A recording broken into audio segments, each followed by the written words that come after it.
మనిషి ఆరోగ్యంగా ఉండాలంటే ఆహారంతో పాటు సరైన నిద్ర అవసరం. నిద్ర మన జీవితంలో కీలక పాత్రను పోషిస్తుంది. ప్రతిరోజు 7 నుంచి 8 గంటల పాటు నిద్రపోతే మన శరీరంలో ఉండే అనేక సమస్యలను నిద్ర రిపేర్ చేస్తుంది. అయితే చాలా మంది రాత్రి వేళ నిద్రపోవడానికి తెగ కష్టపడతారు.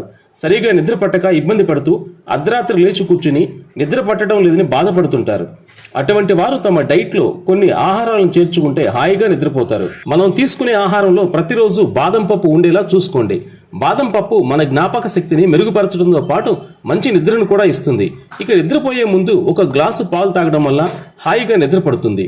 Vitamin D, omega fatty acids ఎక్కువగా ఉండే చేపలను తినడం వల్ల కూడా నిద్రలేమి సమస్య తగ్గుతుంది. అంతేకాదు మనం తీసుకునే ఆహారంలో పండ్లు ఎక్కువగా ఉండేలా చూసుకోవాలి. ముఖ్యంగా కివీ పండ్లు, చెర్రీస్, అరటి పండ్లు ఎక్కువగా తింటే హాయిగా నిద్రపోతారని చెప్పొచ్చు. అరటి పండ్లలో కాల్షియం, మెగ్నీషియం రెండూ అధికంగా ఉండటం వల్ల ఇవి కండరాలకు విశ్రాంతినిచ్చి హాయిగా నిద్రపోయేలా చేస్తాయి. వాల్నట్స్ ఎక్కువగా తినడం వల్ల కూడా స్లీపింగ్ లెవెల్స్ మెరుగుపడి మనం హాయిగా నిద్రపోతాం. మరి ప్రతిరోజు ఈ డైట్ మీ ఆహారంలో చేర్చుకుంటే రాత్రి వేళలో సుఖ నిద్ర కోసం మీరు అసలు అవస్థలు పడాల్సిన అవసరం ఉండదు.